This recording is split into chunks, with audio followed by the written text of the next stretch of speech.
Assalamualaikum warahmatullahi wabarakatuh. Saya Nur Azliana binti Ahmad, nombor matrik 122478. Kami dari kumpulan 12 akan membentangkan hasil kajian kami yang bertajuk Peranan Masyarakat dalam Menangani Aktiviti Sosial Berisiko, iaitu minuman arak.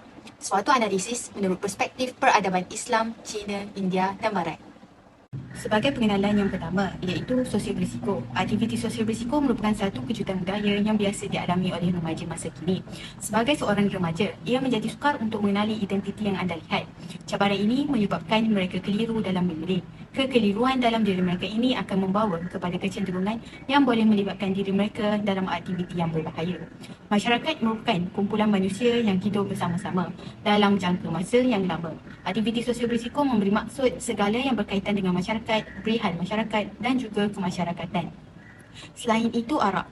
Pemakaian istilah arak dalam bahasa Arab atau bahasa Al-Quran dikenali sebagai alham. Manakala, dalam penggunaan bahasa Inggeris, ia disebut sebagai alcoholic beverage.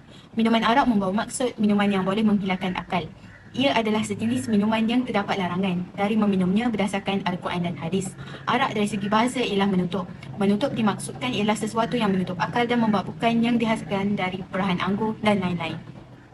Seterusnya, objektif. Yang pertama ialah mengkaji dan mengetahui akta-akta tentang minuman haram yang memabukkan dari segi aspek jenayah mahkamah syariah.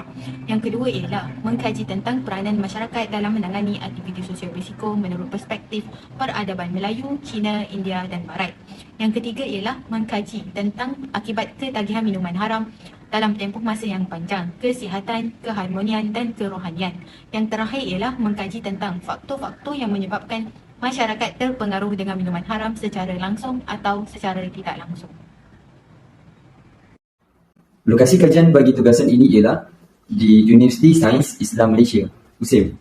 Sebelum tahun 2007, institusi ini bernama KUIM, iaitu College Universiti Islam Malaysia.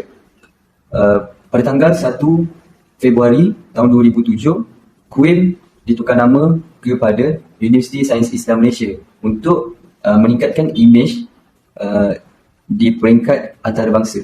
Penubuhan universiti ini adalah untuk memenuhi hasrat kerajaan, di mana kerajaan menginginkan pusat pengajian Islam sendiri. Hal ini kerana berikutan dengan konflik yang ada di negara-negara Islam yang lain. Okay, kita akan beralih ke slide seterusnya, iaitu skop kajian. Kajian ini memberi fokus kepada peranan masyarakat dalam menangani aktiviti sosial berisiko, iaitu minuman arak dari perspektif peradaban Islam, Cina, India dan Barat. Seterusnya, pengumpulan data tertumpu kepada kaedah kepustakaan yang menjadi rujukan untuk mencari maklumat tambahan, iaitu buku, jurnal dan laman web yang berkaitan. Okey, seterusnya terdapat 4 objektif utama bagi menyelesaikan tugasan ini. Antaranya, mengkaji dan mengetahui akta-akta tentang minuman haram yang memabukkan dari aspek jenayah sivil dan mahkamah syariah. Yang kedua, untuk mengkaji peranan masyarakat dalam menangani aktiviti sosial berisiko menurut perspektif peradaban Islam, Cina, India dan Barat.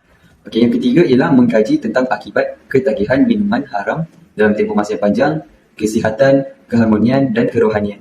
Dan yang terakhir ialah mengkaji tentang faktor-faktor yang menyebabkan masyarakat terpengaruh dengan minuman haram secara langsung ataupun tidak langsung.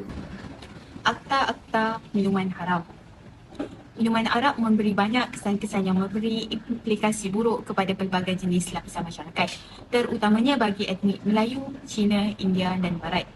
Menurut Akta Kesalahan Syariah Wilayah-Wilayah Persekutuan 1997, Seksyen 19 iaitu sebarang minuman yang memabukkan adalah satu kesalahan yang boleh disabitkan dengan denda tidak melebihi RM3,000 atau penjara selama tempoh tidak melebihi 2 tahun atau kedua-duanya. Selain itu, mana-mana orang yang membuat atau menjual minuman haram yang memabukkan adalah suatu kesalahan yang disabitkan dengan denda tidak melebihi RM5,000 atau penjara selama 3 tahun atau kedua-duanya sekali. Hukuman bagi peminum arak adalah sebanyak 40 kali sebatan. Selain itu, hukuman hudud juga dijalankan jika peminum meminum arak dengan sengaja. Oleh itu, kerajaan Malaysia mahu mewujudkan satu undang-undang khas yang melarang orang ramai daripada minum arak di khalayak ramai.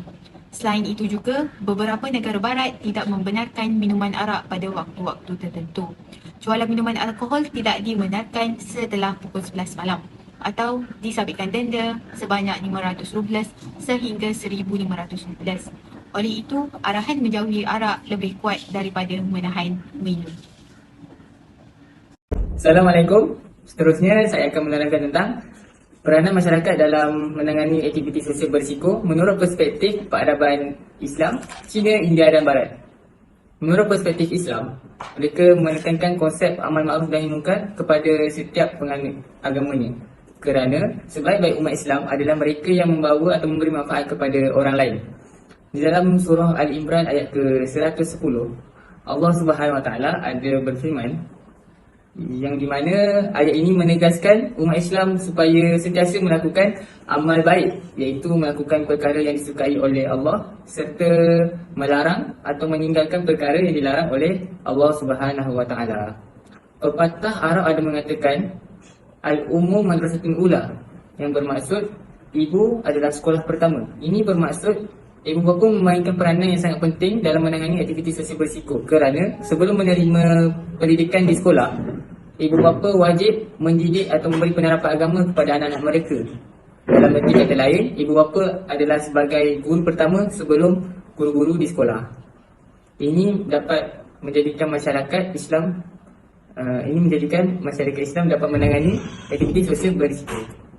Seterusnya, menurut perspektif peradaban Cina pula, mereka menggunakan konsep Konfusianisme, yang di mana Konfusianisme ini merupakan satu aliran yang besar yang menjadi kepercayaan masyarakat Cina sehingga kini. Konsep Konfusianisme menekankan pembinaan akhlak mulia di kalangan individu. Ini bertujuan untuk mencapai tahap kesempurnaan manusia yang tertinggi. Nilai tata susila yang tinggi mampu mengawal manusia dalam tingkah laku mereka. Ini dapat menjadikan seseorang manusia itu sentiasa berwaspada, berhati-hati dalam melakukan setiap apa yang dilakukan. Menurut perspektif peradaban India pula, mereka menggunakan konsep dharma, di mana konsep dharma ini bermaksud keharmonian kepada semua makhluk. Konsep ini menekankan masyarakat supaya setiap apa yang dilakukan oleh mereka mempengaruhi masa depan mereka. Contohnya, jika seseorang itu melakukan kebaikan, maka masa depannya akan cerah dan baik.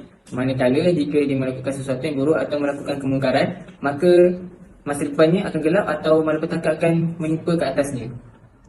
Di Barat pula, sebahagian besar masyarakat Barat adalah beragama Kristian. Namun di era kini, setelah datangnya falsafah Barat moden, ia telah menggantikan peranan agama di sana. Falsafah Barat moden berasaskan elemen-elemen humanisme, rasionalisme dan empirisme. Menurut seorang falsafah Barat yang bernama Aristotle, katanya matlamat ilmu akhlak bukan sahaja untuk mengetahui apa itu kebaikan dan apa itu keburukan. Malah apa yang lebih penting adalah untuk menjadi seseorang yang baik. Seterusnya, Pythagoras dan Demokritus ada membincangkan bahawa pembinaan kepribadian yang baik amat penting bagi mencapai kebahagiaan masyarakat. Akibat ketagihan minuman arak, kos sosial merujuk kepada kesan terhadap kesejahteraan masyarakat seperti kemalangan jalan raya, masalah tempat kerja, kesihatan, kemiskinan dan kegagalan melaksanakan peranan sosial terhadap keluarga. Kesan sosial akan memberi impak negatif terhadap aspek ekonomi secara keseluruhan.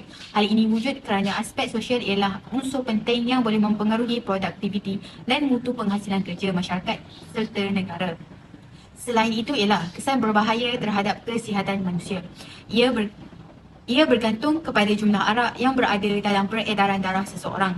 Peminum yang mengambil arak dalam jumlah yang banyak mungkin akan mabuk. Seseorang itu akan hilang pertimbangan dan kewarasan akal fikiran mereka. Selain itu ialah kesan kepada keharmonian dan ketenteraman masyarakat, terutamanya kepada masyarakat Melayu, Cina, India dan Barat. Dengan membenarkan aktiviti minuman arak tanpa kawalan akan menyebabkan kerosakan dalam hidup manusia. Buktinya, terdapat pelbagai kemalangan yang timbul. Malah terdapat pergaduhan rumah tangga yang menyebabkan hidup porak-poranda. Pergaduhan antara masyarakat, pelbagai etnik dan sebagainya. Oleh itu, mencegah itu lebih baik daripada mengubati, kerana kaedah yang boleh menghalang daripada perkara ini berleluasa adalah dengan mencegah dan membuat undang-undang khas bagi golongan tersebut. Seterusnya, mengkaji tentang faktor yang menyebabkan masyarakat terpengaruh terhadap minuman arak secara langsung atau tidak langsung. Faktor secara langsung yang pertama adalah kerana minum arak ini mudah didapati di mana-mana sahaja.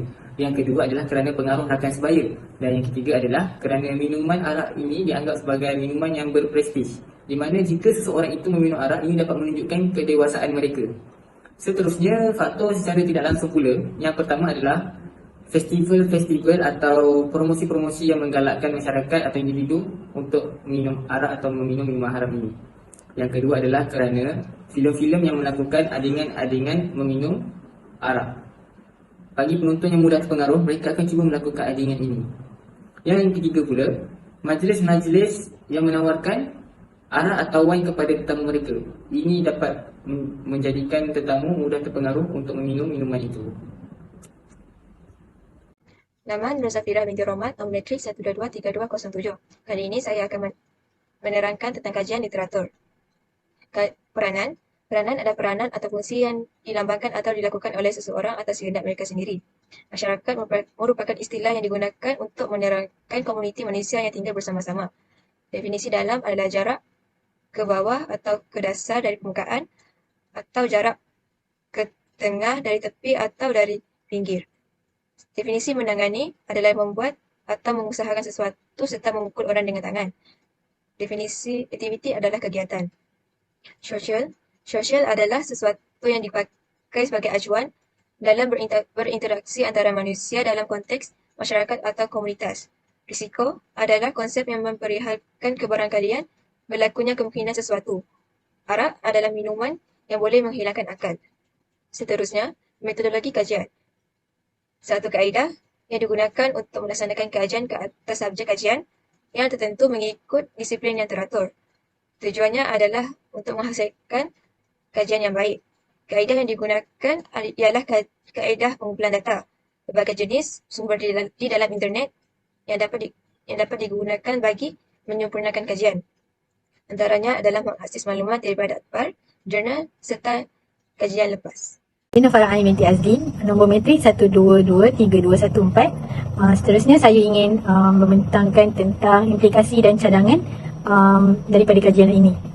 Jadi berdasarkan kajian yang kami lakukan, dapat diperhatikanlah bahawa implikasi daripada aktiviti sosial berisiko seperti minum arak ni lebih menyumbang kepada kesan yang buruk. Terdapat pelbagai kelebihan seperti kemah. Mengapa arak ini diharamkan? Bukan saja umat Islam, malah kepada semua golongan masyarakat. Antara cadangan yang dapat kami kemukakan bagi mengurangkan pengambilan arak secara berluasa ini ialah dengan peranan pihak pengajar, iaitu para pengajar di pusat pengajian boleh menekankan larangan minum arak kepada pelajar. Seterusnya, pihak pengajar juga boleh mengadakan ceramah agama atau kempen di sesebuah pusat pengajian. Seterusnya, peranan ibu bapa. Ibu bapa juga boleh mengehadkan penggunaan gadget kepada anak-anak remaja ataupun menyediakan bahan bacaan yang baik kepada anak-anak. Ibu bapa juga boleh membawa anak-anak ke program agama. Seterusnya, penggunaan kemudahan teknologi. Melalui kemudahan teknologi ini, masyarakat boleh menyebarkan info tentang bahayanya arak. Antara contohnya boleh menggunakan aplikasi yang ramai pengguna seperti TikTok. Akhir sekali, peranan kerajaan. Pihak kerajaan boleh menguatkuasakan undang-undang di Malaysia. Seperti yang kita tahu, hanya penduduk Islam sahaja diharamkan keterlibatan dengan arak. Oleh itu, pihak kerajaan sepatutnya memperkatakan undang-undang dengan melarang juga keterlibatan arak kepada penduduk bukan Islam. Sekali kesimpulan, secara khususnya perbuatan minum arak adalah larangan kepada umat Islam. Terdapat beberapa faktor yang menjadikan arak ini larangan, sama ada dari aspek Islam ataupun sains. Kedua-duanya mempunyai faktor yang sama dalam larangan perbuatan minum arak. Kesimpulannya, arak ini merupakan minuman yang berbahaya yang boleh menjauhkan seseorang daripada mempunyai minda yang cerdas serta badan yang cerdas. Sekian, terima kasih.